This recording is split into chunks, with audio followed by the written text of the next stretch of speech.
PPI가 시장 예상보다 좋지 않게 나왔습니다. 미국 노동부는 7월 PPI가 전달 대비 0.3% 올랐다고 발표했습니다.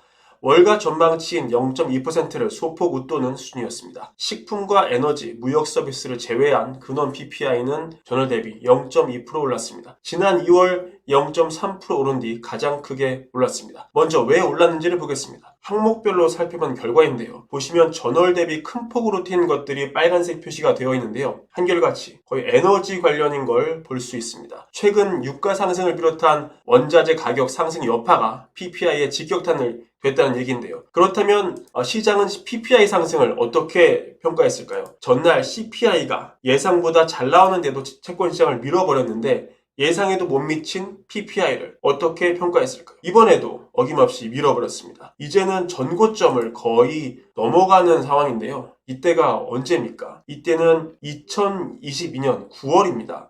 이때는 CPI가 8%를 넘었고 채권 시장이 발작에 가까운 충격파를 겪을 때였는데요. 하지만 지금은 절대 레벨로는 숫자가 굉장히 낮았습니다. 하지만 채권 금리에 미치는 영향은 거의 비슷했죠. 도대체 왜 이런 걸까요? 먼저 CPI와 PPI 간 차이를 알아봅니다. CPI와 PPI는 둘 다 물가를 측정하는 그런 지표지만 차이가 있습니다. CPI는 최종 제품입니다. 빵이나 우유, 렌트비, 교통비, 학원비 이런 것들이죠. PPI는 이걸 만들기 위해, 이걸 제공하기 위해 도매 단계에서 들어가는 서비스와 상품 가격 변화를 측정합니다.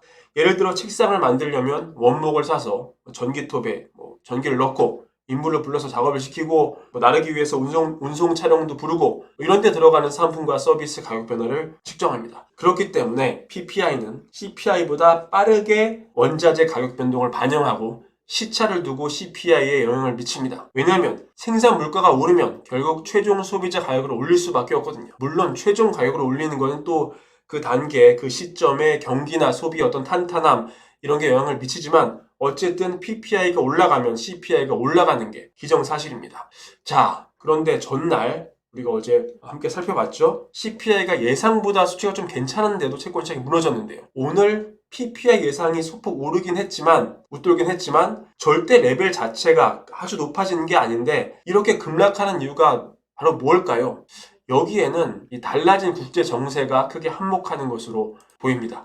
사실 미국 입장에서 과거 PPI는 그렇게 중요한 수치가 아니었습니다. 왜냐하면 미국은 소비국가지 생산국가가 아니기 때문이죠. 미국 GDP에서 소비가 차지하는 비중이 70% 정도 하는데요. 그럼 생산은 어디서 합니까? 애플, 아이폰 어디서 만듭니까? 다른 나라에서 만들죠. 사실 미국에서 쓰는 제품 중국에서 많이 만들었었습니다. 중국이 싸게 생산한 제품을 달러를 찍어서 산 후에 그걸로 미국은 소비를 하고 중국은 쌓여있는 달러로 미국 차를 사서 장기 금리가 안정적으로 유지하게 되는 둘은 사실 공생관계였습니다. 하지만 이제 게임의 룰이 달라졌습니다. 미국의 새로운 패러다임 바로 리쇼어링입니다. 이 점에서는 트럼프와 바이든 간 차이가 없습니다. 이 그래프는 리쇼어링 인덱스인데요. 이게 양수로 나오면 나올수록 리쇼어링이 강력하다는 걸 의미합니다. 2022년 이 지수는 39였습니다. 98이었던 이때는 트럼프의 보호무역 기조가 가장 강했을 때인데요. 즉 바이든 정부에 들어서도 여전히 리쇼어링 열풍이 강해지고 있다 이렇게 보시면 되겠습니다. 바이든 정부의 핵심 법안 IRA 보겠습니다. 에너지 안보와 기후변화 대응을 위해 10년에 걸쳐서 3,700억 달러를 투자하는 그런 플랜이죠.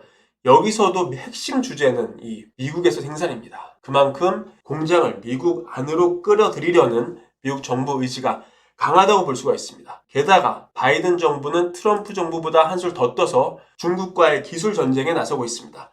이런 현실을 간파한 버핏은 지정학적인 이유를 들어서 TSMC의 돈을 빨리 뺐을 그럴 정도죠. 특히 첨단 산업 분야일수록 리쇼어링 열풍은 자의반 타의반으로 더 강해질 게 확실합니다. 코로나19 사태는 또 멀리 떨어진 공장, 멀리 떨어진 중국이나 이런 공장에 의지하는 게 얼마나 큰 위험인지를 미국 기업들이 깨닫게 했습니다. 그래서 이 커니 보고서를 가져왔는데요. 설문조사한 CEO의 96%가 리쇼링할 계획이 있거나 리쇼링에 일부 나섰다고 응답했습니다. 22년 78%에서 비율이 확 올라갔습니다.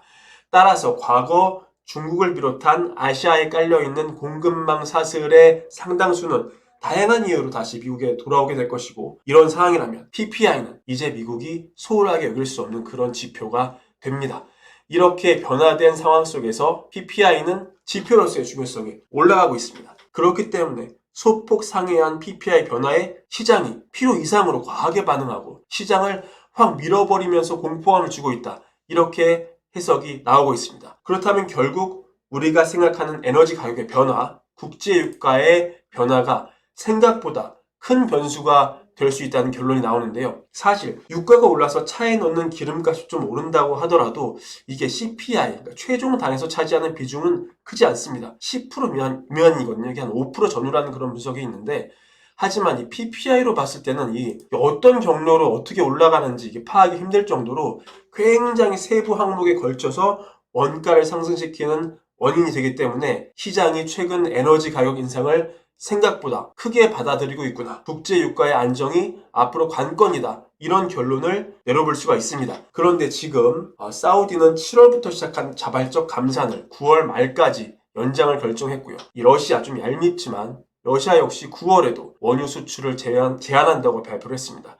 젤렌스키는 최근 드론으로 러시아 본토 공격을 좀 하고 있는데요. 젤렌스키 대통령 역시 러시아 유조선과 항구 등에 대한 보복 공격 가능성을 언급하면서 유가를 높이는 배경이 되고 있습니다.